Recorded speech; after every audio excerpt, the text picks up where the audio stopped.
Hi everyone, it's James here. Welcome to another video. Thought I would jump on this thread that's going around at the moment, your first 10 records. I've seen a few good entries for this, or entries, it's not a contest, it's just a thread. I've seen Andy, Cloudy Milder, I've seen Rob Walker, I've seen Richard McCook, good channel there, check him out if you haven't already. So I thought I'd jump on this. Now, just a word of apology to my long-term viewers. I'm going to be talking about some records that I have talked about several times before, but you know, I'll try and keep it fresh, try and keep it interesting if I can. Interestingly, the first 3 records, for a long time, I've had them in a particular order in my mind, and I've been looking at the dates here, the dates of release, and I'm starting to think that maybe I've got it wrong. So the first 3 records, I'll just give you a quick snapshot, are Approved by the Motors, News of the World by Queen and Londontown by Wings. And in my mind, News of the World was my first ever rock album. That's what I've always thought to myself. That came out in October of 1977, but I know I had it for my birthday, and my birthday is in August. So that means I had that record in the August of 1978. Now, Approved by the Motors came out in May 1978, so it came out before that, and I know I got that record very soon after it was released. Then I checked, and Londontown by Wings came out in March of 1978, so that trumps both of those, because again, I had this when it first came out, I know. I remember I was in town with my parents and it was in Chester, and I saw it in a shop window, and I just said, I want that album. I think I was 7 years old in 1978, and Mull of Kintyre had just come out at Christmas of 1977. That was my first encounter with Paul McCartney, and my dad had Band on the Run, the LP, but that was his record, not mine. So I'm now as certain as I can be that in terms of, you know, pop and rock, this was the first. I should just say that from the age of 3 I had records, you know, I had Pinky and Perky LPs. The first kind of pop album I had, but I'm not including it because it's not a proper band type album, was Ed Stewpot's Pop Party album. Ed Stewpot was a Radio 2 DJ who'd been around for donkey's years. I think he'd started out in the 60s, you know, on the boats with people like John Peel, but he turned into a kind of middle of the road kind of children's presenter. He presented a show called Crackerjack for many years. And Ed Stewpot's Pop Party album, it was mainly children singing and party games, but there were 3 songs on that record that would have been the first proper pop rock songs I ever heard. They being Hot Love, Get It On and Ride a White Swan by T-Rex. But they were only excerpts really. But I heard that, I got that for my birthday in 1977. So that would have been, that would have come before all these records. But this is the first pop rock album by an artist that I liked, that I ever had, I think now. So there we go. Londontown by Wings. That copy is not my original copy, which I do have back at my parents' house, but this is the one that I keep in the collection, and yeah, great album, old favourite of mine. So looking at the dates here, in that case, I think Approved by the Motors would have been next, May 1978. I remember seeing this in a catalogue that my mum had. She used to have a catalogue, it was a Boots catalogue. Boots is a branch of chemists really in the UK, but it, back in the day it used to sell records and other kind of stuff. I saw the Motors on Top of the Pops doing their song Airport when I was 7 years old. I absolutely loved it. I saw the record advertised in my mum's catalogue, and I asked for it and I got it, and this is not my original copy. I totally wrecked my copy of Approved by the Motors. It got to the point where I couldn't actually play side 1 anymore, it just jumped too much, and it broke my heart really. It taught me a lesson at the time, you know, how to look after records better. And the real tragic story is, years and years later, when I was in my 30s, that record actually got completely smashed. I had a dreadful accident at home with a record shelf, where the shelf collapsed on top of a shelf, and unbelievably it was Approved by the Motors which bore the brunt of that, and the record was completely snapped in half. Which was heartbreaking, but I have actually kept the fragments. I'm not going going to show them to you, but I have the fragments of that record. So I think because of that, I always buy copies of this record whenever I see it. In fact, I actually seek them out. I go onto eBay, I go onto Discogs, and I look for pristine copies of Approved by the Motors, and I buy them whenever I can. And I send them out as VCLT, or I keep them for myself. So this is a nice copy that I found a while ago. It has a great inner, which I always loved. That would have been one of the first proper band shots I ever saw. I remember looking at the Marshall amp, it was all just totally seminal for me, really. It was a kind of true coming of age experience, that record. Okay, so then we have Queen, News of the World, which, like I said, it had come out in October of 1977, but I know I had it for my birthday, so that would have been in August of 1978. And I've said many times before on my channel, this is a record that kids hankered after. I remember in school it was the robot cover, you'd see it in shop windows and you just want to look at it, and I would look at it in shops, and it blew my mind. And the first time I saw this is actually my original copy. This is the first one I'm showing, which is my original copy. As you can see, it's falling apart, and the first time you see that as a 7-year-old kid, it means something very special, really. And you can see that the inner here is it's seen better days, really. Yeah, that is my original copy of News of the World, and that made me a Queen fan, really, to be honest with you. I've got a feeling that shortly after I got that record, I also got Queen Live Killers, but I can't quite place that into the sequence, so I'm not going to show that one. Okay, then we had one of my big eureka moments, which was Squeeze Cool for Cats, which I also saw Rob Walker show, and I exchanged some notes with Rob in the comments on his video, because there were three variants of this cover. There was a purple one, which I had, there was a yellow one, and then there was a blue one, and Rob showed the blue one, and the back cover was different on the yellow one, and maybe on the blue one as well, I'm not sure. There was a different photograph on the back. Yeah, so Squeeze, I saw Squeeze on Top of the Pops. I loved Cool for Cats, I loved Up the Junction, and got the record, and this turned into the beginning of a kind of lifelong love affair with Squeeze. I've talked about them before. I do need to do a proper video on them at some point, because I feel like I've danced around the edges of my Squeeze fandom, really, without ever properly talking about it or addressing it. But I've got very fond memories of this record.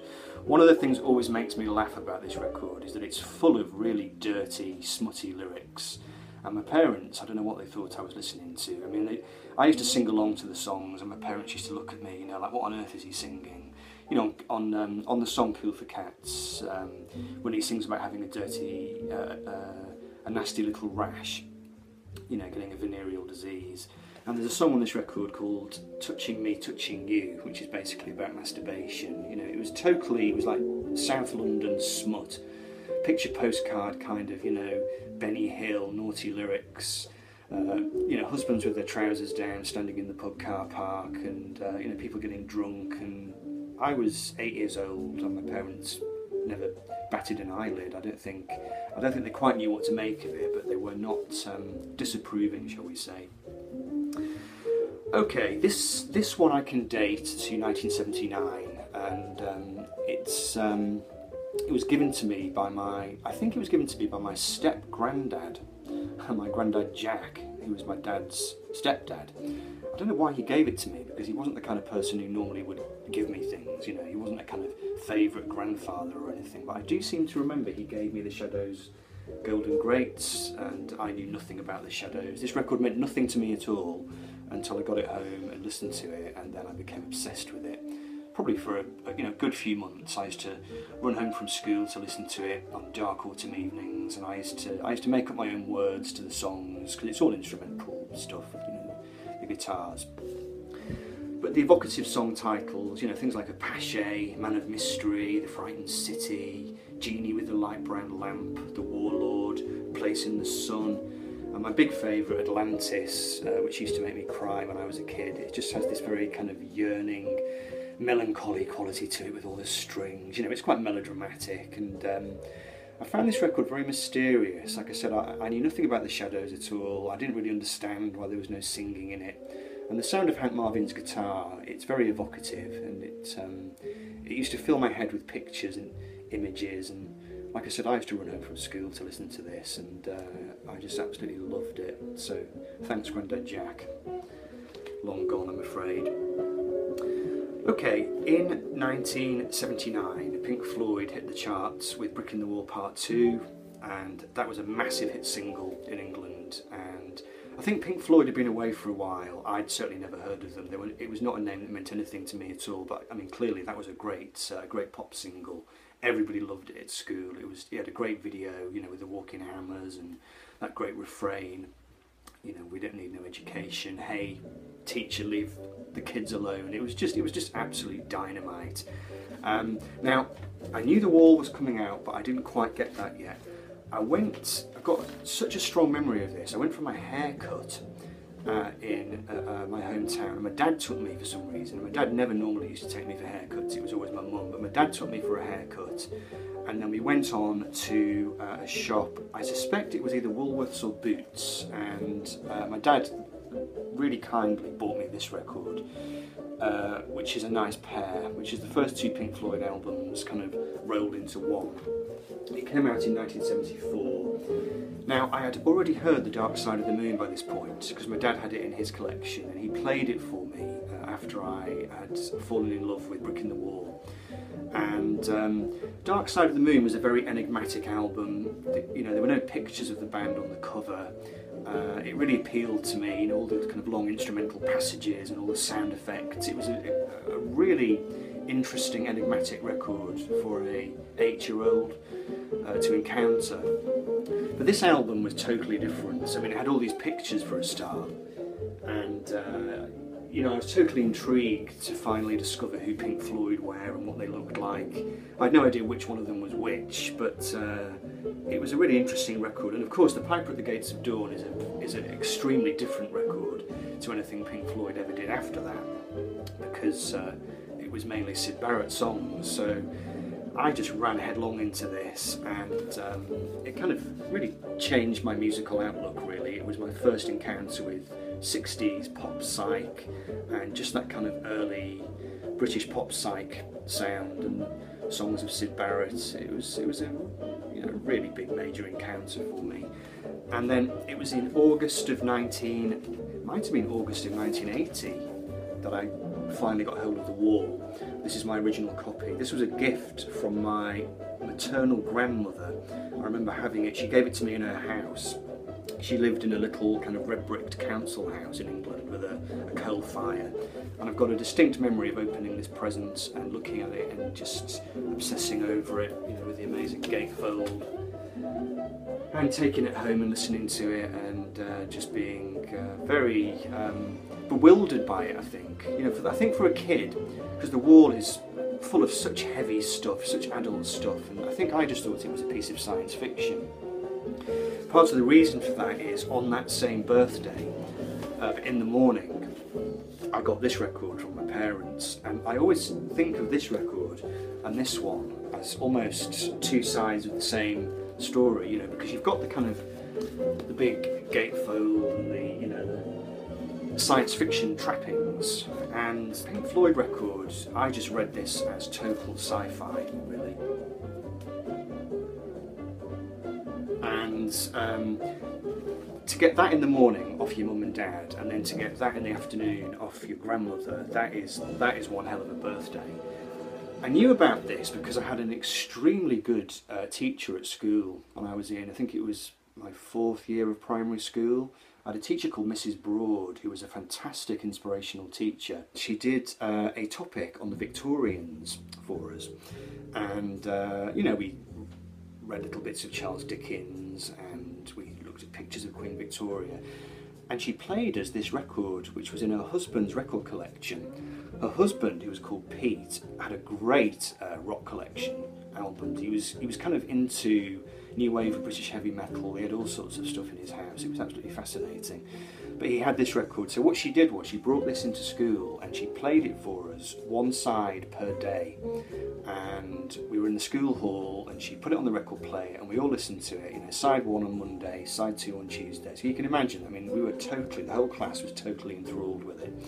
And I think I immediately went home and said to my parents, could I have that for my birthday? And they gave it to me. And this record, I used to listen to it with a friend of mine. A friend used to come round to my house. He was called Mark. He was a really good friend of mine, and he used to come round and we used to listen to it in its entirety, all the way through, and we'd talk about it and we'd look at the picture book that came with it, and we just loved it. But I ended up scaring myself really badly with this record because I used to listen to it on my own as well, and the picture book did finally terrify me, and it started to give me nightmares.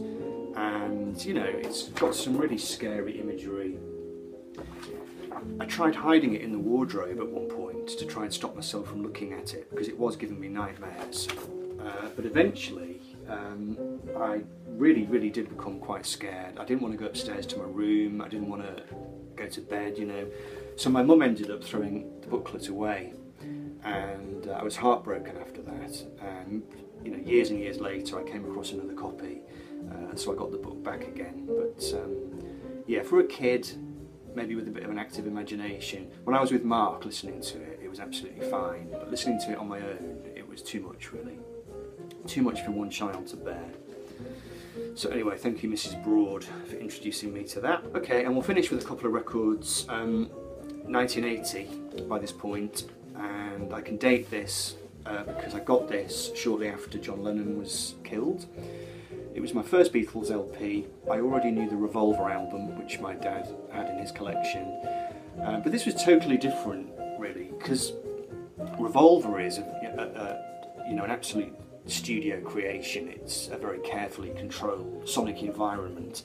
But this record, obviously, is a lot of the Beatles' early rock and roll hits. I Saw Her Standing There, You Can't Do That. Apart from that, it's all covers. So it was my first exposure to songs such as Roll Over Beethoven and Boys and Long Tall Sally. So you're talking true seminal rock and roll cuts, really. I'd never heard Little Richard, I never heard Chuck Berry. So this was massive. This was my first proper exposure to rock and roll music, and it was quite eye-opening to hear how kind of loud and raw and raucous the Beatles were on their first couple of records. And I suppose, you know, years later, when I started to read about it all and I started to understand the kind of massive impact they'd had, and just the fact that, you know, they kind of reintroduced rock and roll to a pop scene which had completely abandoned it, really, and completely changed everything. I could hear that there was something very raw and gritty and powerful in this music, and you know, for that reason, this is a really important record to me. It was my first proper exposure to, you know, rock and roll music. So there was that, and then shortly afterwards, or maybe before, I can't quite remember, but I know when John was killed, I also was given this record. This is Double Fantasy, his last studio album, which is, you know, it's not John's best album, but it has some nice songs on it. The Yoko Ono songs, I'm not sure if I ever quite knew what to make of them. Still don't really, if I'm honest. I don't dislike them, but you know, clearly Yoko had her own style, to put it mildly. But yeah, it's never been a particular favourite of mine musically, but it is a record that I'm very fond of. And I do seem to remember with this record and with this one, I remember just being in my bedroom and just looking at the picture of John Lennon, front and back, you know, and just thinking, wow, I can't believe he's gone. And I was really young at the time. I was only 10 years old, and I didn't really understand anything about the Beatles at that point, but I kind of knew that we'd lost somebody fairly major and important, and it was you know, it was quite sad, really. Those two records have a kind of bittersweet quality to them in my mind, in my imagination, in my memory. So I'm fairly certain that's correct. There may well have been a couple of other records along the way. For example, I know after I got the Cool for Cats record by Squeeze, I know shortly after that I tracked down their debut album. Well, I say tracked it down, I stumbled across it in a shop, you know, and realised that there had been a record before that one. And like I said, there was Queen Live Killers as well, which slots in there somewhere, but I'm not entirely sure. So I've done the best I can to create a sequence, and I'm going to live with that. So I hope you enjoyed the video. Hope to see some more responses to this. Great fun. And I'll see you all soon, folks. Take care. Bye-bye.